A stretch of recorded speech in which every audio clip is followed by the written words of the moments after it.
Magandang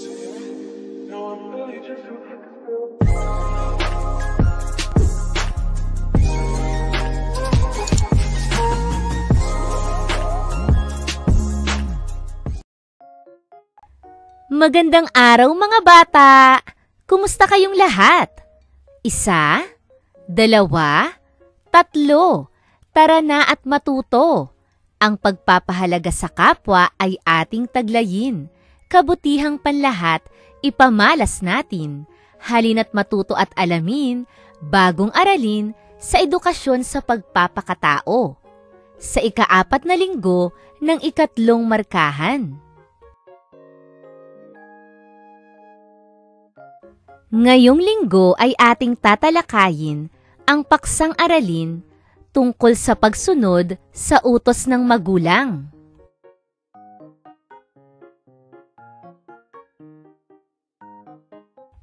Sa nakaraang aralin, natutuhan mo kung paano maipakikita ang pagpapahalaga sa mga karapatang tinatamasa ng mga tulad mo. Iyong natutuhan ang ilan tulad ng pagkain ng masusustansyang pagkain at pag-aaral ng mabuti.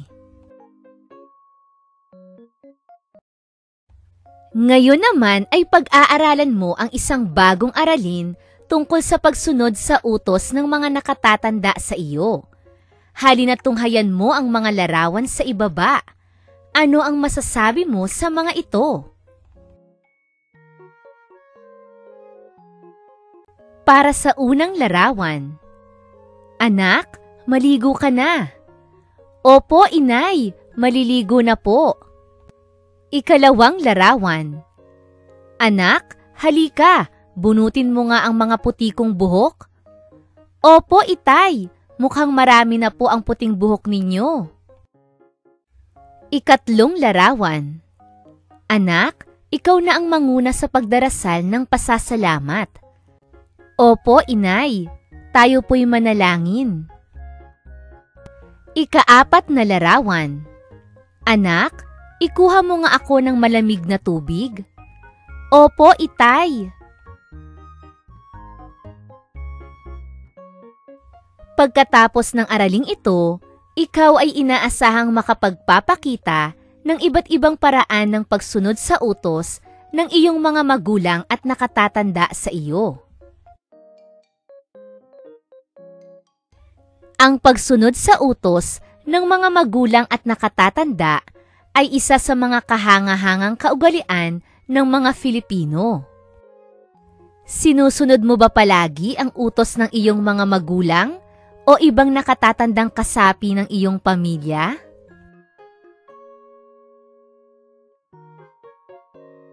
Para sa unang gawain sa pagkatuto, sa tulong ng iyong magulang o guardian, lagyan mo ng check ang bilang kung ang bawat pahayag ay nagpapakita ng pagsunod sa utos ng mga magulang at nakatatanda.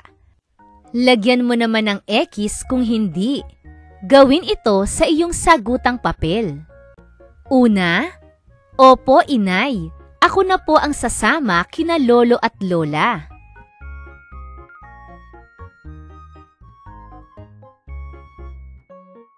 Magaling! Ang sagot ay check. Ikalawa, tatay naman. Ako na naman po. Maaari po bang si ate naman ang inyong utusan? Pagod pa po ako eh. Mahusay! Ang sagot ay X. Ikatlo, sige po ate. Ako na po ang maghuhugas ng mga pinggan.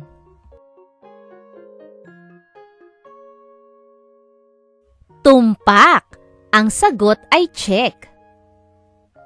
Ika-4, Dad, si kuya po. Inuutusan na naman po ako. Pwede naman pong siya na ang gumawa.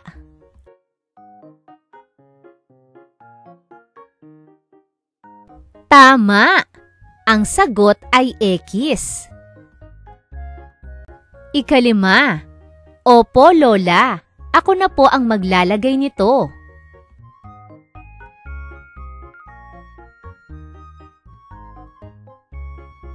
Nakuha mo! Ang sagot ay check.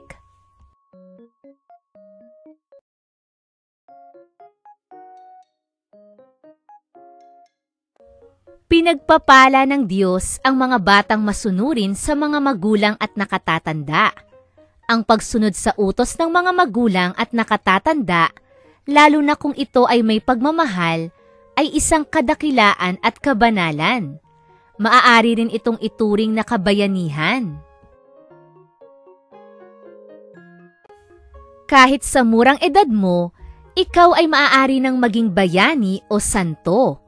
Basta sundin mo lang lagi ang utos ng mga magulang mo at nakatatanda sa iyo. Ang mga utos nila ay pagsasanay at paraan ng pagdidisiplina para sa ikabubuti mo. Basahin at unawain ang tula sa ibaba. Ang pamagat ng tula ay Batang Masunurin. Isinulat ni J.Y. Monterola. Ako si Lance Perry, isang batang masunurin. Madalas napupuri dahil utos nila'y kay bilis sundin. Kapatid, nakatatanda o magulang, sila'y sinusunod ko. Marapat na igalang dahil sila'y mahal ko.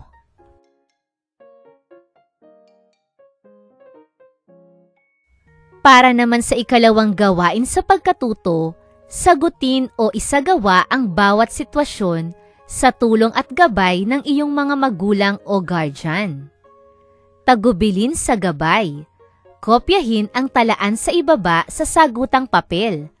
Basahin at itala ang naging sagot ng mag-aaral sa mga sitwasyon sa ibaba. Lagyan ng check kung wasto o hindi wasto ang naging sagot sa mga sitwasyon. Isulat ang pangalan at lagdaan bilang tagapagsuri.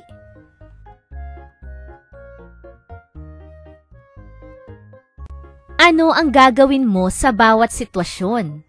Isulat ang iyong sagot at i-check kung wasto o hindi wasto.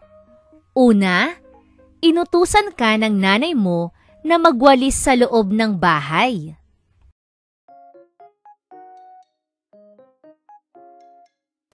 Ikalawa, nakisuyo ang ate mo na ikaw muna ang magbabantay sa bunso ninyong kapatid.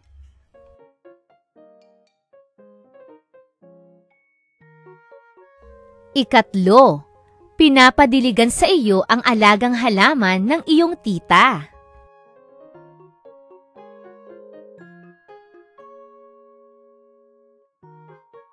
Ikaapat, inutusan kang paliguan mo ang alaga ninyong aso na si Blackie.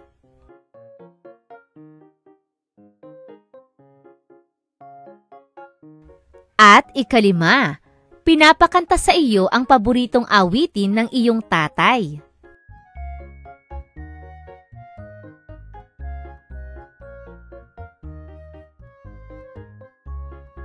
Gawain sa pagkatuto bilang 3. Sa tulong ng iyong magulang o guardian, kopyahin ang talaan sa iyong sagutang papel. Lagyan ng check kung gaano mo kadalas ginagawa ang mga gawain sa ibaba. I-check kung madalas, minsan o hindi. Narito ang mga gawain. Una, sinusunod ko ang utos ni nanay at tatay. Ikalawa, masaya ako na tumutugon sa mga ipinag-uutos sa akin. Ikatlo, ginagawa ko ang pakiusap ni ate.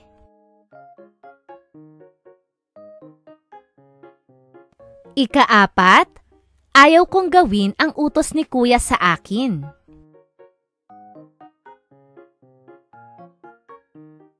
Ikalima, sinusunod ko ang utos ng mga matatanda sa akin.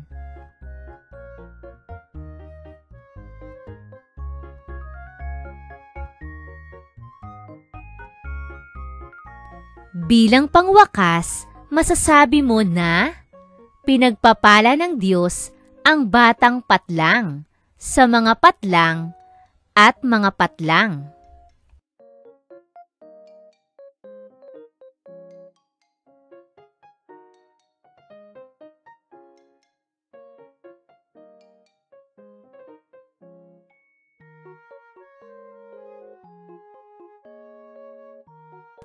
Umaasa akong naunawaan ninyo ang ating aralin sa araw na ito. Maraming salamat sa inyong pakikinig at pakikilahok sa ating mga gawain. Hanggang sa muli mga bata, paalam!